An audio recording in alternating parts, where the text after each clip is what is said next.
What's it like to experience a massive kite festival that only lasts 3 days in Vietnam? Hi everyone, I'm Hao, 29 years old, living in Vietnam. Today, join my family as we experience the second day of the festival, a gathering of vibrant kites, evening beach culture, and a super unique food market. If you love authentic experiences of Vietnamese life and culture, don't forget to like and subscribe to our channel to join us. Now, let's begin.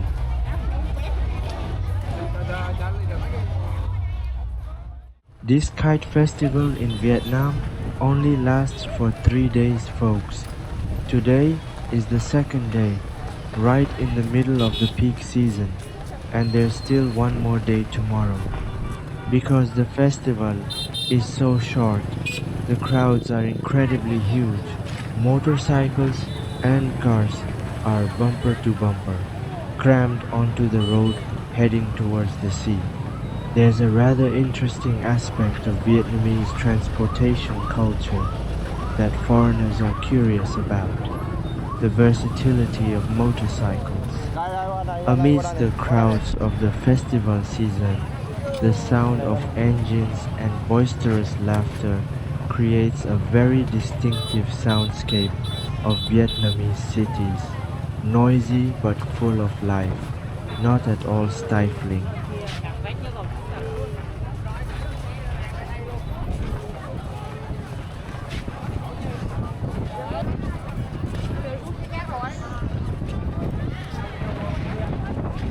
Stepping onto the sandy beach, the sea breeze blew strongly, and hundreds of giant kites of all shapes and sizes filled the sky.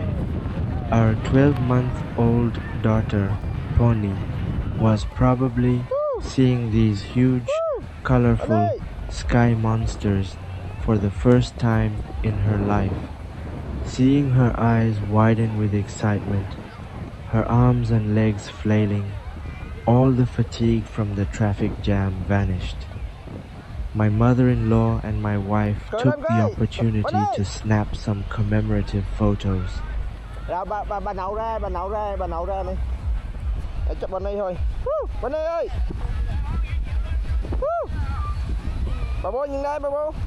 Viếng cái tóc rồi.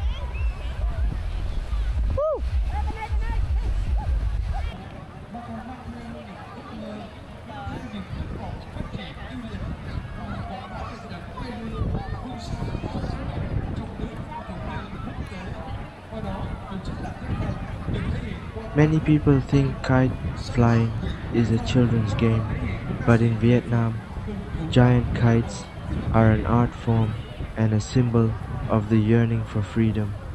Because the festival only lasts for 3 short days, you can clearly feel the excitement and anticipation of people of all ages, from the elderly to children like Poni, all looking up at the same sky. Vietnamese people always find joy in such simple and communal things. Amidst the vast expanse of the sea, people suddenly feel closer to each other.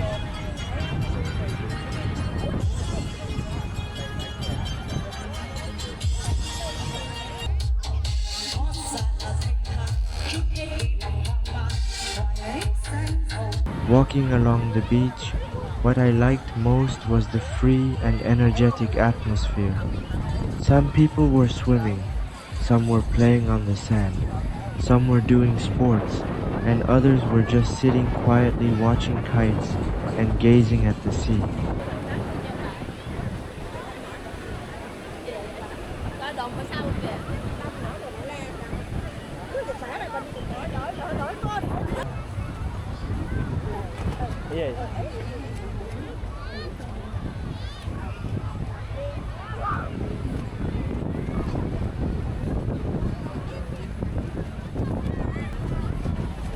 Bên đây thích Suka hả? Mê quá hả? Mê quá hả? Ý da. For international visitors, they often prefer going to the beach in the scorching sun to sunbathe. But in Vietnam, the beach culture is quite the opposite. People tend to flock to the beach in the late afternoon when the sun has softened. For Vietnamese people, the beach in the afternoon is not just a place to swim, it's like a huge community space. After a tiring day at work, from the elderly and young adults to children, they come here to relieve stress. They exercise, play football, jog on the sand, or simply sit and drink coconut water while enjoying the sea breeze. It reflects a very open lifestyle, emphasizing mental health and family bonding among Vietnamese people.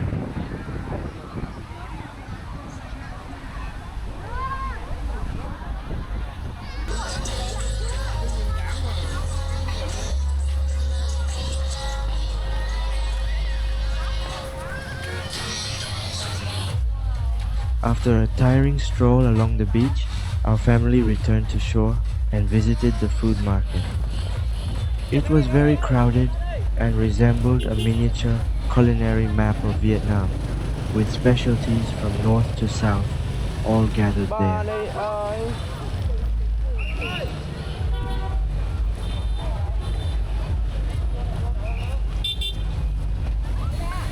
As soon as we arrived at the Đây fair, đây. before we even had a chance to eat, our son Poni was captivated by a stall selling stuffed animals. He was absolutely thrilled, constantly pointing and wanting to go closer to the bears. My wife and I had already bought several for our son at home, so this time we decided not to buy any more to avoid wasting money and spoiling him too much. Raising a young child at this stage is truly a test of patience.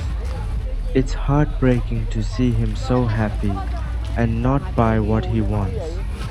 But we have to teach him independence from a young age. The whole family moved on to other stalls and stopped in front of a gummy candy shop. Admittedly, the world of gummy candies here was incredibly diverse, with all sorts of whimsical shapes and vibrant colors. Not only Poni, but even the adults found it visually stimulating.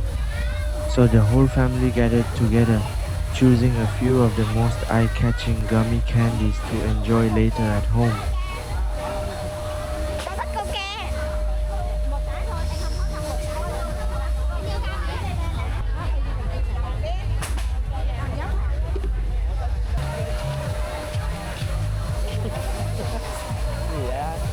Gì vậy bên này?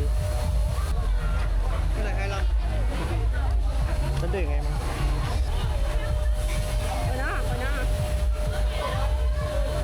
Children in Vietnam, or anywhere in the world, share a common passion for colors and toys. However, a unique cultural aspect of Vietnamese markets and fairs is the intermingling of toy and snack stalls for children with food stalls for adults. Going to a fair is a family experience. Adults can enjoy food and sightseeing, while children can explore their own colorful world. This harmonious blend ensures that family outings are filled with laughter and everyone finds joy in their own way.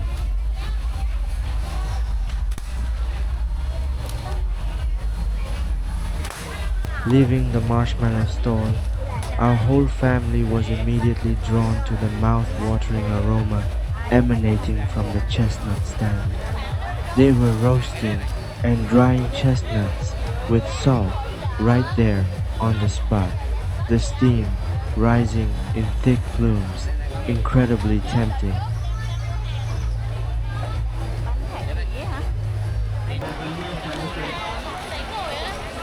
Right next to it was a hot dog stand and a stall selling bang bo, a traditional Vietnamese sweet pastry, chewy and with a rich, creamy coconut flavor.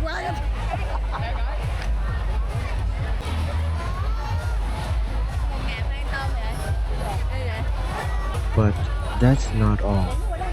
Food fairs in Vietnam always know how to surprise. And this time, it was the insect stall. There was everything from crickets, pupae, grasshoppers, and cicadas to crispy fried scorpions skewered attractively. Most notably, there was a bowl of coconut beetle larvae, a specialty of the Mekong Delta. Seeing these plump, still living, wriggling larvae made many foreign tourists, and even some Vietnamese people, hesitant. In the Mekong Delta, people like to dip them in a bowl of chili fish sauce and eat them raw while they are still wriggling. It was truly a test of courage.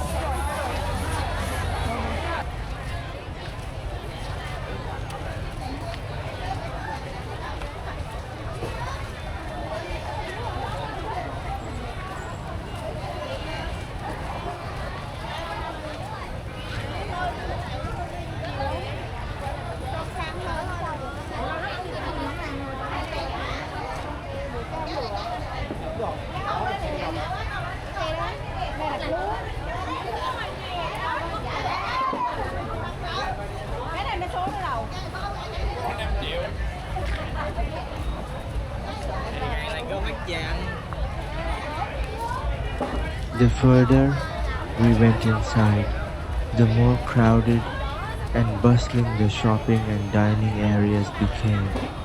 Amidst this modernity, I stumbled upon a stall selling vintage souvenirs, most notably the traditional Vietnamese bucket hats.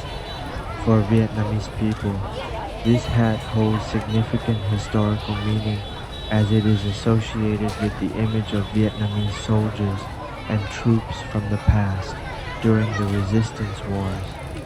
A charming little nostalgic corner in the heart of the festival.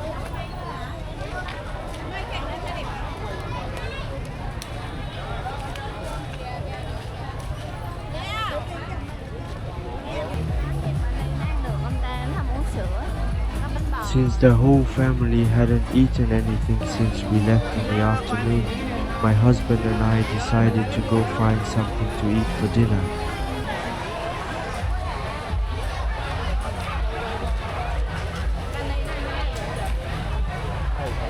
We stopped at a stall selling many kinds of regional Vietnamese specialty cakes and chose to buy a few for the family to enjoy and stave off hunger.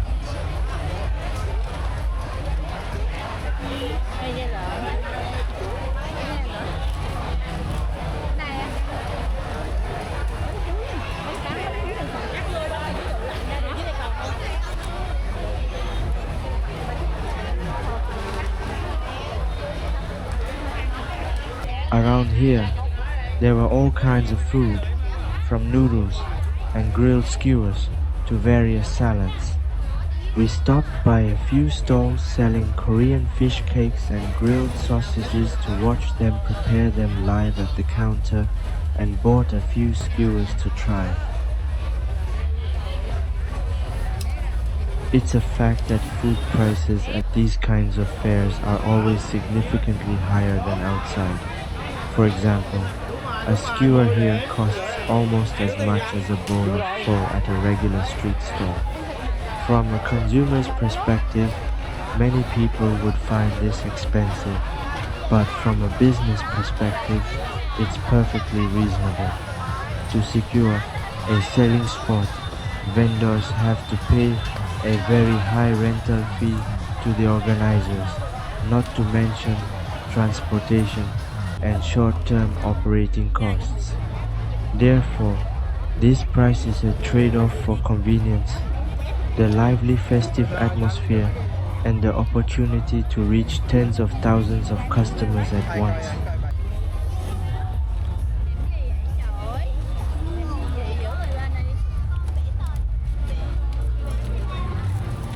After browsing around for a while, I returned to my family with the food I had bought. Everyone had found a pretty ideal spot to sit in the outdoor area, right in the middle of this bustling food market. 3 generations of the family sat together, enjoying the hot food, chatting lively while watching the crowds of people moving back and forth between the stalls. Many foreigners visiting Vietnam are often impressed by the street food culture or outdoor dining spaces like this. In Western countries, people prefer privacy in secluded restaurants. But for Vietnamese people, their greatest pleasure is sometimes immersing themselves in the community, sitting and eating in an open space, listening to the laughter and chatter, and watching the bustling life around you. You can feel the pulse of life most clearly. It brings a very down-to-earth, free, and connected feeling where the boundaries between strangers suddenly blur, leaving only the vibrancy and warmth of human connection.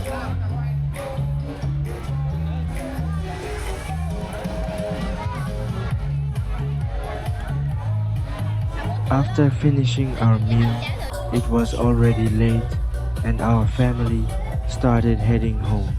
It was a tiring but fun day of traveling, and most importantly, our family created another beautiful memory together. 12-month-old Poni had another first visual lesson about colors, crowds, and the world around her through the eyes of her parents and grandmother. The ordinary life of a young family in Vietnam sometimes only needs simple, fulfilling weekends like this to be enough. Thank you everyone for joining us on our journey today. Goodbye and see you in the next vlog.